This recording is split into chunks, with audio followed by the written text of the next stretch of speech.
Greetings, I'm morpheus562. Today I wanted to walk through and do a tutorial on installing mods for Baldur's Gate Enhanced Edition using my preferred mod manager, Project Infinity. With this today, I want to go through and just do a complete install for Baldur's Gate 2 Enhanced Edition, Baldur's Gate 1 Enhanced Edition, and using the mod Enhanced Edition trilogy to make it all wrap together. Quick disclaimer before we go ahead and get started. I am not associated with Project Infinity. I am not a creator of it. I have no part in making it. I am just solely a user of the application. It's something I like. It's something I use often. And there's a lot of questions around it. So I just kind of wanted to create this video to help users who are new to the tool get used to it and start downloading mods for Baldur's Gate. So to get started, in the description of this video is going to be a link to download Project Infinity. Go ahead, start the installation of that. It might throw an error with Bitdefender. It doesn't like it. So there's a couple different tutorials out there on what to do as far as making Bitdefender calm down and not try to block it. And you can easily find those online. But once you do download Project Infinity, I like to create a folder for it on my desktop. In that folder, I have the Project Infinity application. I have two folders for mods. One's mods and the other's mods 2. These house the mods that I want to install into my games, and it's just a central repository for each game. And then at the bottom are the why-do logs that I use to install the mods. Once that's set up, I then, as a Steam user, take my games from the Steam apps and I copy paste them into the D drive. And the reason I do this is because if Beamdog releases a patch or an update to the game, Steam will automatically update the game without telling me. And you can have corrupted saves if you're in the middle of a playthrough and then you lose your run. I had that happen, I think it was patch 2.5 or 2.4, and I lost my progress, and I do this now to alleviate that and prevent that from happening again. So here we go. We have the folders here for the games in the D drive. We have another one for Project Infinity. So let's go ahead and open up the Mod Manager application.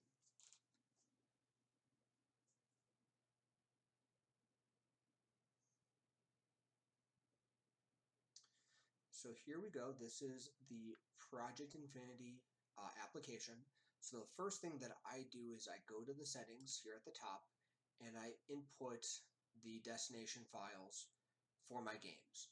So for BGEE, SOD, and then unmodded SOD, I take the file folder from here for this game, and then for EE, or Baldur's Gate 2 EE, and then EET, I just provide my Baldur's Gate 2 file.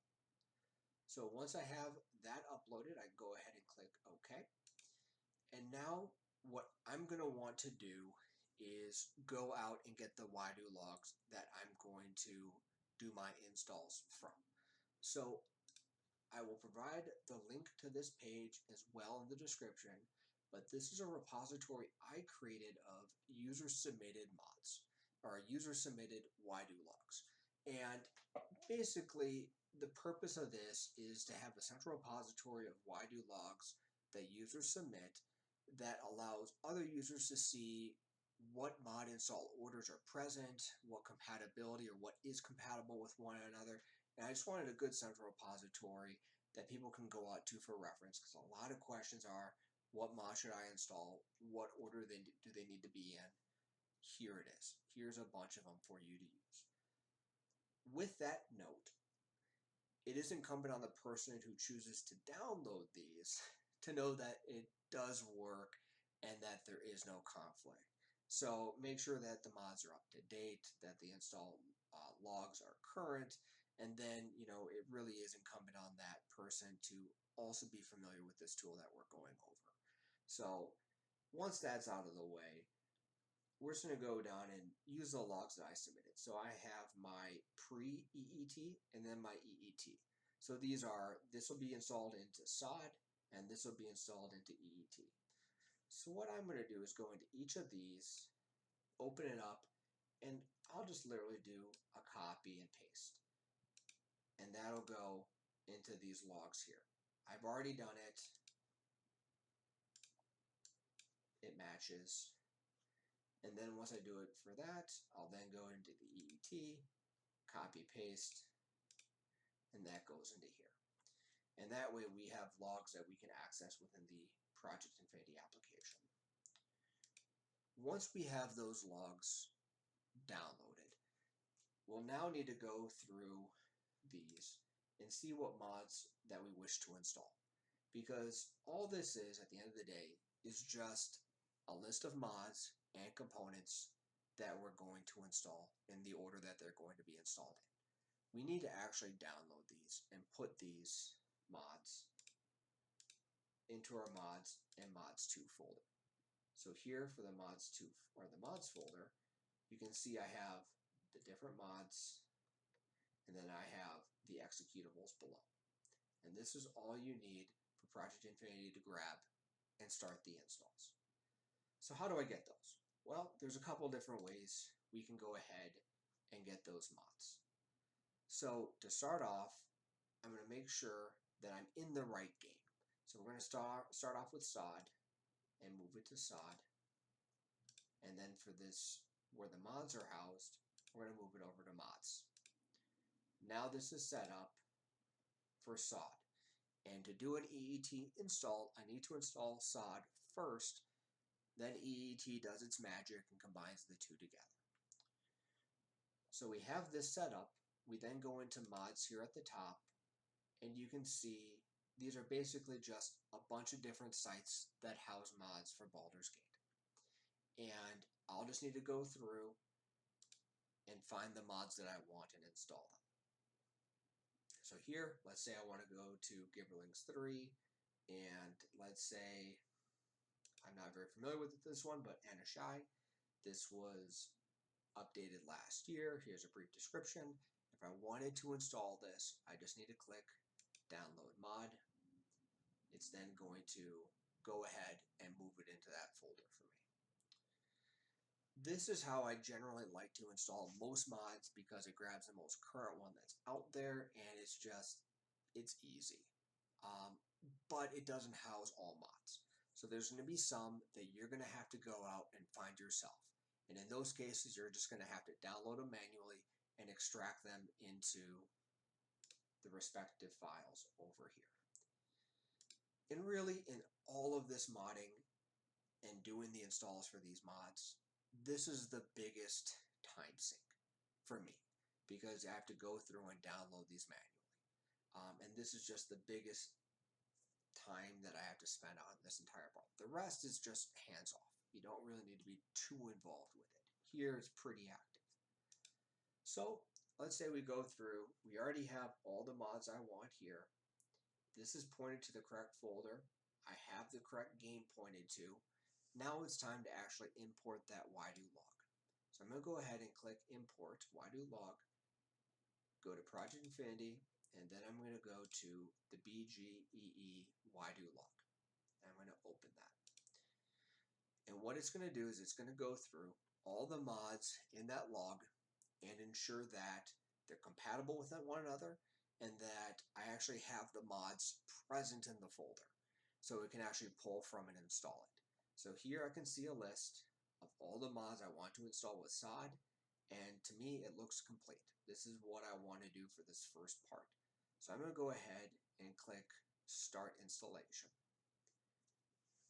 And here we go. It's going to ask for a language select. So I'm 2 for English. So I'm going to put it 2 here and hit Return. And now it's going to go through and start installing those mods. So I'll join back here in a second once those are ready. Okay, so it's gone ahead. It successfully installed all of the mods and we are good for the first part. So once that's completed, I'll then change the game up here from SOD to EET, and I'll move the folder over from where I have the BGEE mods to my EET mods and select folder, and then I refresh or rescan. Next, I'm just going to do the same thing as before. We're going to import the YDO log, project Infinity, and now we're going to select the other log that houses the majority of our mods and click open. This part is going to take a few minutes. There's a lot of mods to go through. It's sorting conflicts to make sure that all the mods work with each other in the order that they're put in. This might show not responding here at the top. It's going to work. It just takes a little bit of time to go through all the mods. So once this is done, I'll go ahead and start back with you. Greetings. So it's gone ahead, it's seen all the files or the games or the mods, and it lists them out all here. So what we need to do is just go through this list, make sure it captured everything, it's in the order you want, and that it's present, making sure you didn't accidentally forget a mod on the download portion.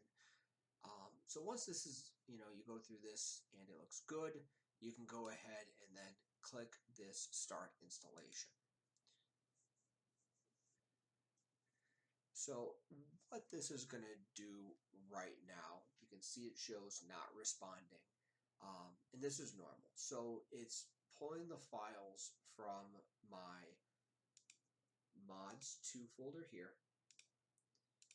and it's moving them into my Baldur's Gate 2 Enhanced Edition here.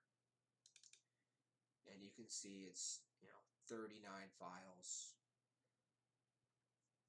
47, and it's just going up. So basically it's taking its time, it's going through and it's moving them across. So it is working even though it's showing as not responding. So I'm going to give this a couple seconds. It shouldn't take too much longer, and then I'll meet you when it is ready. Okay, so it's gone ahead, it's moved all the files over to my game folder. So now it's time to input the language selection. So note, Baldur's Gate EE, it was 2 for English. For EET, it's going to be 1 for English. So make sure you change this up to the correct one before you begin. And once I hit enter, it's going to start installing those mods. So a couple notes here. It's going to go through now from start to finish. We're pretty much done now with the install. It's just going to take some time to go through all those mods and components. If you have a lot, it's going to take a while. If you don't, it's not going to take as long. So just for awareness. Now, this will pause on a few different instances. The first one is some mods have subcomponents that aren't captured in a YDO log. In an instance, there is a mod that adds custom kits, and it will ask after installing the kit, do you want to have it added to this character, to this NPC? And you'll need to manually enter that during the install process. So that's just going to be entering 1 for yes, 2 for no typically, and hitting that enter, and it'll kick it off again. The other times it might stall is if there is a warning or if there is an error. So warnings can be something as benign as it didn't put a spell, like a resource on a spell, or update a 0 to a 1, or it didn't install an item, to something more nefarious. So it really is incumbent on the user to understand, what part of the mod had a warning, and then, what is the severity of that, and if they're willing to live with whatever caused it. So that'll pause it, and to unpause it, this button right here will change to unpause. Just click that, and it will keep installing the rest of the mods. The other one, the most severe, I think it's called the error. It's been a while since I've seen one of those, but basically it's more of a hard stop. Something really caused the mod to where the component won't even install with warnings. It's just saying no. So either you choose to continue without installing that component, or in my recommendation is probably stopping the install altogether and seeing what's going on. And it might, might need to remove that component for the next pass through or whatever. But that's more of a hard stop. So those are kind of the only things that are going to stop it. Otherwise, that's it. This is just going to run, and it's going to run till it's done. So I hope you all enjoyed this. I hope you found it useful. And if there's anything you want to see added in the future, please add it to the comments, and I will do my best to address it. Thank you, and have a good day.